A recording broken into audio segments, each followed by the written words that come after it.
नमस्कार, आपण पाहत आहे भांडा फूड न्यूज. एका दमात भ्रष्टाचारी कोमात.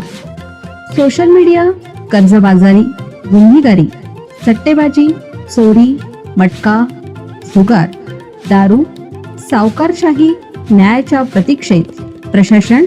भांडा फूड न्यूज. एका दमात भ्रष्टाचारी कोमात. कृष्णाकडच्या नागरिकांना दिलासा. कोयना धरण 50 टीएमसी पर्यंत भरले. सांगलीत कृष्णा पोहोचली 30 फुटावर. धरण पाणलोट क्षेत्रात गेल्या 7 दिवसात झालेल्या सलग पावसामुळे कोयना धरण आता 50 टीएमसी इतकं भरलं आहे.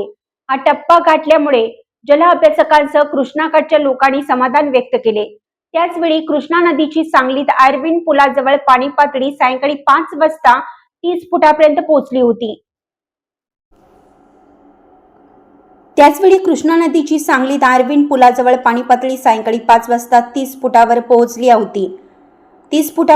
होती. ती 32 ते 34 फुटापर्यंत जाईल असा अंदाज वर्तवण्यात आला आहे. जिल्ह्यात आज दिवसभरात पावसाचा जोर कमी राहिला. वाळवा, शिराळा, मिरज तालुक्यात हलक्या स्वरूपाचा पाऊस झाला.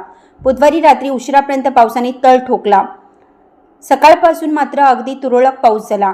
कृष्णा नदीच्या पाणलोट क्षेत्रातील पावसामुळे मात्र नदीच्या पाणी पातळीत झपाट्याने वाढ नोंदवली गेली. जोवर कोयना धरणातून विसर्ग सुरू होत नाही तोवर कृष्णा नदीतील वाढ ही पाणलोट क्षेत्रात पावसावरच अवलंबून आहे. त्यामुळे पाणी पात्रात असेपर्यंत ते वेगाने वाढणार हे स्पष्ट आहे. पाटबंधारे विभागाकडून त्यावर लक्ष ठेवण्यात आलं आहे. सध्या पाऊस चांगला पडला असला आणि धरणात पाणीसाठा वाढत असला तरी या स्थितीत कोयनेतून पाण्याचा विसर्ग करण्याची घाई केली जाणार नाही असं स्पष्ट संकेत प्रशासनाकडून देण्यात आले आहेत. पावसाचा अंदाज घेऊनच पुढची पावले उचलली जातील असं सांगण्यात आलं. कोयना धरणातील पाणीसाठा, पाऊस, नदीची पाणी पातळी यावर जिल्हा प्रशासनाने पूर्ण लक्ष ठेवलं आहे अशी माहिती जिल्हा अधिकारी डॉक्टर मैना घोष यांनी दिली.